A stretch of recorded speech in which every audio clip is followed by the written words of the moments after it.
Brace yourself for the literal terror I'm about to share with you. I don't even know if this is the place for a story like this, but I can't think of anywhere else to talk about it, and I just need to put it out there.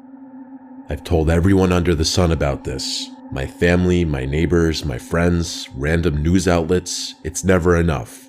I can't really explain it, but I feel some weird obligation to inform as many people as possible about what's been happening to me. So here goes. It's November of 2019 as I'm writing this. The story goes way back. I'm talking like 7 years plus. I can't tell you the exact year off the top of my head, but let's just say 2012. It might have been 2013, but that's my best guess. I was in my mid-20s with a stable job and girlfriend who's now my fiancée. I never went to college, so I had been in the workforce for a while, and it was unlikely that my life would ever experience any drastic change. Because of that, there was no reason for me to move far away from home, so I didn't. At that age, my girlfriend and I had just moved into my childhood home that my parents so graciously passed on to me as my first house. It's an extremely old brick house that my dad had actually inherited from his parents when he was around 40, so I'd be keeping it in the family. The house itself has seen a few rounds of renovations, but you can still tell it's old. It's the brick that gives it away. There are very few brick houses in our area, so it sticks out like a sore thumb. I kind of like that though, it feels special. Speaking of our area, we live in a very woodsy neighborhood, so the houses are spaced pretty far apart. Our house is also the last lot on our street, so instead of bordering the woods on just one side, we border it on two. The woods back there is massive, and I mean massive. As a kid, my brothers and I would often go exploring in there, but no amount of aimless wandering ever got us even close to charting the whole thing. I'm sure some people would find that intimidating, but I've always enjoyed the wilderness, so it wasn't a big deal to me. Plus, I'm a guy who likes keeping to myself, always have, so being isolated in my own little corner of the earth was appealing. Anyway, my girlfriend and I had been living there for a few months when all this started happening. It was sometime in the winter. I can't remember the exact month, all I know is that there was snow on the ground. It was sometime after 8 in the morning on a Sunday, the one day a week I got to sleep in. As I was getting in my pickup truck to treat myself to a coffee like I do every Sunday morning, I noticed something odd. In the driveway, right next to my car, there was what looked like a trail of footprints in the snow. My first thought was that my girlfriend had somehow woken up before me without me hearing her, and she came out to the driveway for whatever reason. But the more I looked around, the more I realized that was impossible. The path led across my front yard and through the hole in our side yard fence, meaning the footprints had originated from somewhere in the woods. On top of that, the trail didn't lead anywhere near our house, meaning they couldn't have been created by my girlfriend. I remember standing there, confused as hell. The trail didn't lead around our house or up to any of the windows, just the driver's side door of my car. That meant someone had walked directly from the woods to my car, only to immediately turn around and walk straight back into the woods. It was bizarre.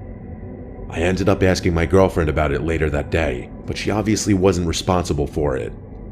I wish I could give you more details about that first instance, but it was so long ago that that's about as much as I remember.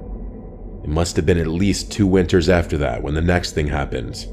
I specifically remember it being 2015, because that was the year my Seahawks lost the Super Bowl to Tom Brady. I woke up that morning and walked to my car. I think it was a weekday, but I'm not positive. As soon as I stepped outside, I instantly knew something was very, very wrong. There were footprints everywhere. I'm talking in the driveway, near all the windows, around the perimeter of the house. The yard was completely covered in them. I'm a pretty level-headed guy, so I'm not going to say I started panicking, but I'd be lying if I said I was completely calm in that moment. I was already late for work, so I didn't have time to inspect the prints very closely, but I didn't want to leave my girlfriend in a potentially dangerous situation. I quickly ran around the house and yard to make sure no one was lurking on the property, but that was about all I could do in the limited time I had. As I was pulling out of the driveway, I texted my girlfriend about the situation so she wouldn't freak out. I ended up leaving work early that day, mostly because the situation was stuck on my mind. By the time I got home, my girlfriend had made some shocking discoveries. As soon as I pulled up, she beckoned me into the yard and pointed at one of the trails, saying it had been bothering her all day. At first, I was confused, but then I realized what she was talking about. None of the footprints had left any shoe marks. I felt like an idiot for not picking up on it sooner. Whoever had left the footprints had been walking around in their bare feet. I was at a loss for words. Who the hell would walk around barefoot in freezing cold temperatures? My girlfriend suggested that maybe it was some kind of animal, but the prints genuinely looked like 2 human feet.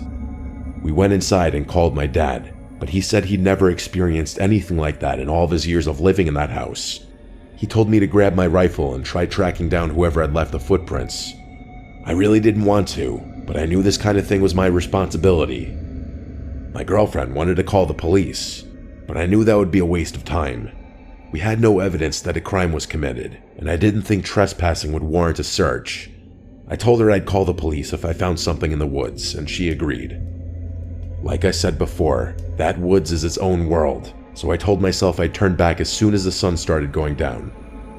I slung my rifle over my shoulder and headed out. I must have been following the trail for like 30 minutes when I noticed something really strange. Seemingly out of nowhere, the trail split into 2 diverging paths. I didn't know which one to follow. Hell, I didn't even know that was possible.